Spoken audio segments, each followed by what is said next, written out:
આ વખતે અમે કોંગ્રેસ અને આમ આદમી પાર્ટી ઇન્ડિયા ગઠબંધન અંતર્ગત સાથે લડી રહ્યા છે. એટલે એ અમે સરવાળો કરીએ તો 6 લાખ જેટલા મતો અમારા ગઠબંધનના થાય છે. એટલે અંતર ફક્ત 35,000 મતોનું છે. તો આ વિધાનસભા એમ પણ ખૂબ જ ચર્ચાનો વિષય રહી છે ભાજપના કારણે, કારણ કે પહેલા ઉમેદવાર આપ્યા પછી ઉમેદવાર બદલ્યા. તો શું લાગે છે કે એનો ફાયદો થશે? ઇન્ડિયા ગઠબંધન એનો ફાયદો ઉઠાવી શકશે? એટલે સ્વાભાવિક છે કે લોકોમાં જે પહેલાં રદ કર્યા એના માટે પણ અસંતોષ છે અને નવા જાહેર કર્યા એનું પણ અસંતોષ છે. એટલે બંને રીતે ભારતીય જનતા પાર્ટીના કાર્યકરો નારાજ છે. શું લાગે છે કે ઇન્ડિયા ગઠબંધનના ખાતું ખુલશે આ વખતે? કારણ કે અત્યાર સુધી તો 26માંથી 26 બેઠકો ભાજપ જીતતું આવ્યું છે, ગઢ ગણાય છે ભાજપ. આ વખતે 26-0 તો નહીં થાય. કમસે કમ 5 થી 6 સીટમાં જોરદાર ફાઇટ છે. એટલે એમાંથી કદાચ 3 કે 4 કે 5 પણ નીકળી જાય એવો અમને આશાવાદ છે. હું અહીંયા ખેડબ્રહ્મા મત વિસ્તારના ધારાસભ્ય તરીકે છેલ્લા 1.25 વર્ષથી કામ કરું છું અને ધારાસભ્ય તરીકેની કામગીરીમાં પણ લોકોએ મારા જિલ્લાના હોવાથી અને આજુબાજુના વિસ્તારના હોવાથી એ લોકો મારી કામગીરી વિશે પણ વાકેફ છે. જે આ સરકારની નલ સે જલ યોજનામાં ઘરે ઘરે પાણી પહોંચાડવાની વાત હતી એ આદિવાસી વિસ્તારમાં સંપૂર્ણ નિષ્ફળ ગઈ છે અને 90% ઘરોને પાણી પહોંચ્યું નથી. એનો પણ અસંતોષ આજે દેખાઈ રહ્યો છે.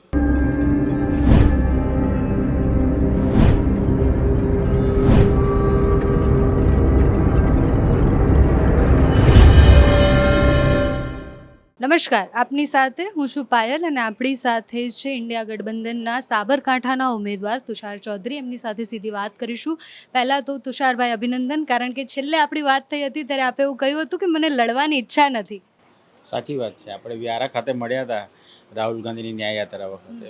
એ વખતે મેં કોઈ ટિકિટ માગી નહોતી, એટલે લડવાની ઈચ્છા નહોતી, એ વાત મેં કરી હતી. અચ્છા, તો લડવાની ઈચ્છા નહોતી, નામ જાહેર થયું ત્યારબાદ કેવો પ્રચાર ને બધું કેવું લાગે છે? પ્રતિસાદ કેવો મળી રહ્યો છે? અત્યારે મારો પ્રચારનો 3જો રાઉન્ડ ચાલી રહ્યો છે. આ પહેલાં હું તાલુકા કક્ષાએ મિટિંગો કરી, ત્યારબાદ જિલ્લા પંચાયત કક્ષાએ પણ મિટિંગો કરી અને હવે અમારી ગામ દીઠ મિટિંગોનું આજે રૂટ ચાલુ કર્યો છે અને ખૂબ સુંદર પ્રતિસાદ સમગ્ર લોકસભા વિસ્તારમાં હાલ મળી રહ્યો છે. અચ્છા, પડકાર ગણો છો આ સીટને? કારણ કે લાંબા સમયથી ભાજપ અહીંયા જીતતું આવ્યું છે. હા, સ્વાભાવિક છે. છેલ્લી 3 ટર્મથી ભારતીય જનતા પાર્ટીના ઉમેદવાર અહીંયા જીત્યા છે. પરંતુ ગત વિધાનસભાની વાત કરીએ તો વિધાનસભામાં જે મતદાન થયું છે એમાં 6,35,000 મત આપણે ભારતીય જનતા પાર્ટીને મળ્યા છે અને 6 લાખ મત જે કોંગ્રેસ અને આમ આદમી પાર્ટીને મળ્યા છે. આ વખતે અમે કોંગ્રેસ અને આમ આદમી પાર્ટી ઇન્ડિયા ગઠબંધન અંતર્ગત સાથે લડી રહ્યા છે. એટલે એ અમે સરવાળો કરીએ તો 6 લાખ જેટલા મતો અમારા ગઠબંધનના થાય છે. એટલે અંતર ફક્ત 35,000 મતોનું છે.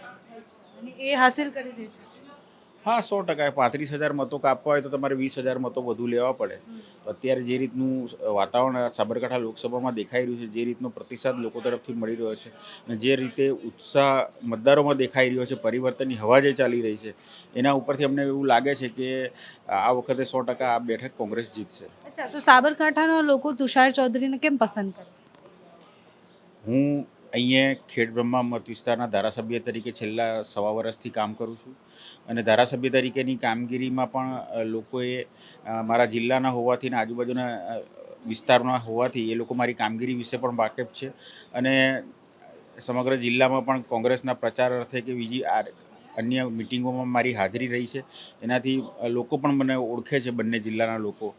અને મારા પિતાશ્રી અમરસિંહભાઈ ચૌધરી પણ અહીંયા 3 વાર ધારાસભ્ય ખેડબ્રહ્માથી રહ્યા હતા અને એમને મુખ્યમંત્રી કાર્યકાળ દરમિયાન જે એમણે દુષ્કાળમાં સતત 3 વર્ષ આ વિસ્તારના લોકોને કામ કરેલા એ આજે પણ લોકોને યાદ છે. અચ્છા, તો આ વિધાનસભા એમ પણ ખૂબ જ ચર્ચાનો વિષય રહી છે ભાજપના કારણે, કારણ કે પહેલા ઉમેદવાર આપ્યા પછી ઉમેદવાર બદલ્યા. તો શું લાગે છે કે એનો ફાયદો થશે? ઇન્ડિયા ગઠબંધન એનો ફાયદો ઉઠાવી શકશે? 100%. કારણ કે જે ઉમેદવારો પહેલાં જાહેર કરવામાં આવ્યા હતા અને એમને બાદ 10-15 દિવસ પછી એમને ટિકિટ રદ કરવામાં આવી, નવા ઉમેદવારની જાહેરાત થઈ છે. એટલે સ્વાભાવિક છે કે લોકોમાં જે પહેલાં રદ કર્યા એના માટે પણ અસંતોષ છે અને નવા જાહેર કર્યા એનું પણ અસંતોષ છે. એટલે બંને રીતે ભારતીય જનતા પાર્ટીના કાર્યકરો નારાજ છે અને એનો સીધો ફાયદો લગભગ કોંગ્રેસને થશે. બીજો એક ફાયદો છે ક્ષત્રિય સમાજનો જે વિરોધ ચાલી રહ્યો છે. આમ તો આ વખતે કોંગ્રેસ પાસે આખી થાળી પીરસેલી હતી, વિવાદ આંદોલન બધું જ હતું, પણ વચ્ચે રાહુલ ગાંધીએ નિવેદન આપી દીધું. એ નિવેદન અને આજે ક્ષત્રિય સમાજનું અપમાન જે થયું છે એ નિવેદનમાં આસમાન જમીનનો ફેર છે.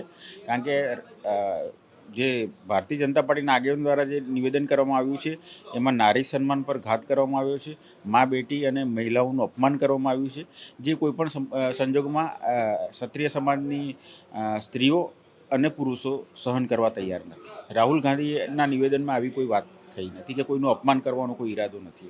અહીંયાનું જાતિગત સમીકરણ પણ જોઈએ તો અહીંયા ક્ષત્રિય ઠાકોર સમાજના વોટ વધારે છે અને પછી આદિવાસીઓના વોટ છે.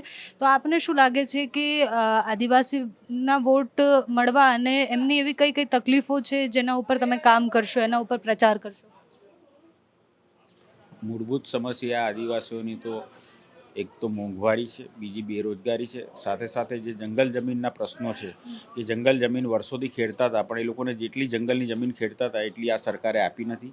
કોઈ 2 એકર ખેડતું હોય તેને 1.5 ગુંઠો આપી છે, 5 એકર ખેડતું હોય એને 2.5 ગુંઠા આપી છે. એટલે જે જમીન ખરેખર ખેડતા હતા એમના વર્ષોથી પરંપરાગત, એમ છતાં જંગલની જમીન એ લોકોને આપવામાં નથી આવી. અને હાલમાં જ અત્યારે ઉનાળાનો સમય ચાલી રહ્યો છે, જે આ સરકારની નલ સે જલ યોજનામાં ઘરે ઘરે પાણી પહોંચાડવાની વાત હતી એ આદિવાસી વિસ્તારમાં સંપૂર્ણ નિષ્ફળ ગઈ છે અને 90% ઘરોને પાણી પહોંચ્યું નથી. એનો પણ અસંતોષ આજે દેખાઈ રહ્યો છે. તો એ બધા મુદ્દા, ચૂંટણીના મુદ્દા આપ રાખશો? હા, અમારે તો મારો મેઇન ચૂંટણીનો મુદ્દો મોંઘવારી અને બેરોજગારી દૂર કરવામાં આ સરકાર નિષ્ફળ ગઈ છે. સાથે સાથે છેલ્લા 10 વર્ષમાં કેન્દ્ર સરકારની નિષ્ફળતાને કારણે આ વિસ્તારમાં ઘણા બધા એવા કામો છે કે જે હજી સુધી થઈ શક્યા નથી. એને અમે ઉજાગર કરીને લોકોની પાસે મત માગી રહ્યા છીએ. ઇન્ડિયા ગઠબંધનનું શું લાગે છે? કારણ કોંગ્રેસની સ્થિતિ જોઈએ તો સુરતમાં આપણે જે પ્રમાણે જોયું કે ઉમેદવાર ગાયબ થઈ જાય, ફોર્મ રદ થઈ જાય, આ સ્થિતિમાં ઇન્ડિયા ગઠબંધનની કઈ કઈ એવી સીટો છે, કયા કયા એવા ઉમેદવાર છે જે આપને એવું લાગે છે કે જબરજસ્ત ટક્કર આપશે અને જીત સુધી પહોંચશે? હાલમાં વાત કરીએ તો આમ આદમી પાર્ટીના બંને ઉમેદવારો ખૂબ સારી ટક્કર આપી રહ્યા છે ભાવનગર અને ભરૂચમાં. અને અમારા બાજુના વિસ્તારમાં ગેનીબેન પણ નું પ્રચાર કાર્ય પણ પૂરજોશમાં ચાલી રહ્યું છે, એમને લોક સમર્થન પણ મળ્યું છે. એની બાજુમાં પાટણ વિસ્તારમાં ચંદનજી ઠાકોરને પણ સારો પ્રતિસાદ મળી રહ્યો છે. અને સાથે સાથે સૌરાષ્ટ્રમાં તો મને બહુ આઈડિયા નથી એટલે હું કહી નહીં શકું, પણ અમારા ઉત્તર ગુજરાતમાં આ 3 સીટમાં ઉમેદવારોને સારો પ્રતિસાદ મળી રહ્યો છે. એક સીટ છોડી દઈએ કારણ કે હવે બિનહરીફ થઈ ગઈ છે. એના સિવાય શું લાગે છે કે ઇન્ડિયા ગઠબંધનના ખાતું ખુલશે આ વખતે? કારણ કે અત્યાર સુધી તો 26માંથી 26 બેઠકો ભાજપ જીતતું આવ્યું છે, ગઢ ગણાય છે ભાજપ. આ વખતે 26-0 તો નહીં થાય, કમસે કમ 5 થી 6 સીટમાં જોરદાર ફાઇટ છે. એટલે એમાંથી કદાચ 3 કે 4 કે 5 પણ નીકળી જાય એવો અમને આશાવાદ છે. છેલ્લો સવાલ છે કે જો આપ સાંસદ બની જાઓ છો, લોકો આપને પસંદ કરે છે, તો 5 વર્ષમાં એવા કયા બદલાવ લાવશો? શું જોવા અમે અહીંયા આવીએ? હું તો જે યુપીએ સરકાર વખતે આપણું જે અંબાજી માતાનું ધામ અંબાજી છે ત્યાં માતાજીની શક્તિપીઠ આવેલી છે, એને રેલવે ટ્રેનથી જોડવાની વાત હતી, પણ એ પ્રોજેક્ટ હજી સુધી પૂરો થઈ શક્યો નથી. તો મારી પ્રાથમિકતા એ હશે કે વહેલી તકે એ પ્રોજેક્ટ પૂરો થાય અને મા અંબાજીના ધામ સુધી રેલવે પહોંચે, જેથી કરીને જે શ્રદ્ધાળુઓ છે એ લોકોને સીધો ટ્રેન દ્વારા પણ મા અંબા માતાના દર્શન કરવા આવી શકે. એટલે એને હું પ્રાયોરિટી આપીશ. Thank you so much Tusharbhai, ધન્યવાદ.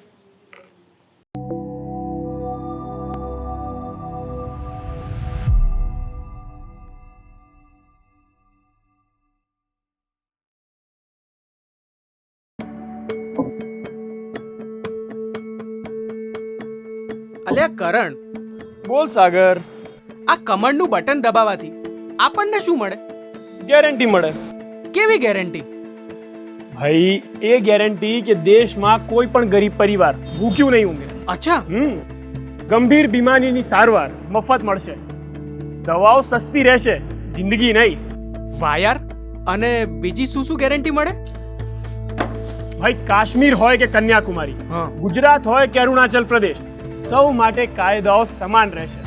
અને દેશની લોકસભા અને વિધાનસભાઓમાં આપણી મહિલાઓ પુરુષો સાથે ખભેથી ખભો મિલાવીને ઊભી રહેશે. ક્યાં વાત હે યાર. ભાઈ આ તો કંઈ જ નથી, ડ્રોન્સ જેવી એડવાન્સ ટેકનોલોજીથી આવશે એગ્રીકલ્ચર સેક્ટરમાં રિવોલ્યુશન. અને ભાઈ મેં તો એ પણ સાંભળ્યું છે કે ખેડૂતોને જરૂરી માહિતી મળે ને એના માટે સ્પેશિયલ સેટેલાઇટ પણ લોન્ચ કરવાના છે. ખાસ તો અને આપણા જેવા યંગસ્ટરને શું મળશે? શું મળશે? ભાઈ સ્કિલ સાથે સક્ષમ થવાની તક અને એમ્પ્લોયમેન્ટ ઓપોર્ચ્યુનિટીઝ પણ. ક્યાં વાત હે યાર. ભાઈ આ વખતના સંકલ્પ પત્રમાં દરેક સેક્ટરના વિકાસ માટે એટલા સંકલ્પો લેવાયા છે. સુપરથી પણ ઉપર. ભાઈ આ માત્ર સંકલ્પ નથી, આ છે મોદીની ગેરંટી. અને મોદીની ગેરંટી એટલે ગેરંટી પૂરી થવાની પણ ગેરંટી. વાહ યાર. આ વખતે જોજે થર્ડ ટર્મમાં કમળનું કમાલ. તો ભાઈ સાથે મળીને કમળનું બટન દબાવીએ અને ફરી એકવાર મોદી સરકાર લાવીએ. કમળનું બટન દબાવો, ભાજપને જીતાડો.